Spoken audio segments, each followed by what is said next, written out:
Hi, everyone. My name is Jokima Hiller.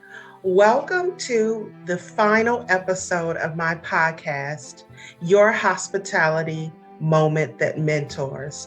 At least the final episode for this year. And today I have with me my partner in crime, Jill Woods. Together we are the book writing, educating, and training duo Bet on Hospitality. Welcome, Jill. Thank you. Good morning. Good morning. Thank you so much for joining me as my regular guest and then also on this year's final episode. I greatly appreciate you being here. You're welcome.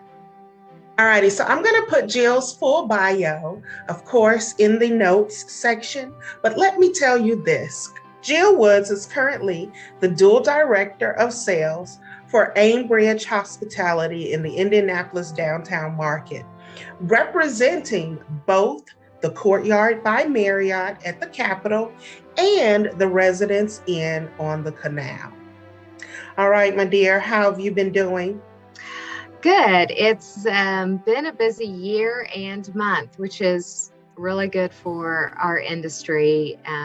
Still dealing with the effects of COVID on business travel and leisure travel. But overall, the downtown Indy market has had an incredible year. So awesome. We're grateful for that. Yes. Okay, so let's get some folks mentored here at the end of 2021. Here is my question. As we close out another year and begin another, what advice would you offer hotel sales professionals? So how do we end and how do we get started in the sales world? I think it's important to review what happened because it helps you prepare for what's ahead as well. And in December, usually you would have sales slow down a little bit or have less things to do in the office. But we haven't had that in Indianapolis. It seems like we go straight from whatever the last convention was, which was PRI here in Indianapolis. And we're already, trying to prepare for the first big event in January. So hasn't been a lot of gap time, but one of the things I think is important to do is to review month by month everything you had the year before.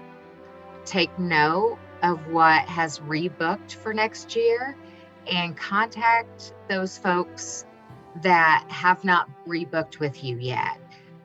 It's very important, especially in a market like a downtown market. You are already thinking ahead for your clients and what is going to come about for next year. Sure. They may not be thinking about their event until 2 months before it, but you may already be booking up 6 months, 9 months ahead. And it's important that they know that. And I imagine that, a group that is busy or things have really picked up or ramped up for them would appreciate an email or a phone call to say, hey, I know it's not on your to-do list right now, but you better think about it because we are booking up and we want to make sure that we look out for you. I'm sure that they would appreciate that. Right. It's definitely changed from us being, salespeople that are just trying to get the next win and that we're rushing people into decisions. I think of it as more, we're an ambassador to them in representing our area and what's going on. So for some clients that say they're not ready, have a calendar of events that have when you have the most demand going on for your market, and go ahead and send them that list and say, here's some help in planning. I've done that for the last couple of years. And even during COVID, it was important to do that because and certain things, and certainly some business travel did not slow down that much. There's still a lot of that going on. And we want to be, instead of the pushy salesperson, we want to be somebody that helps our client think ahead and get the best pricing they can. Absolutely.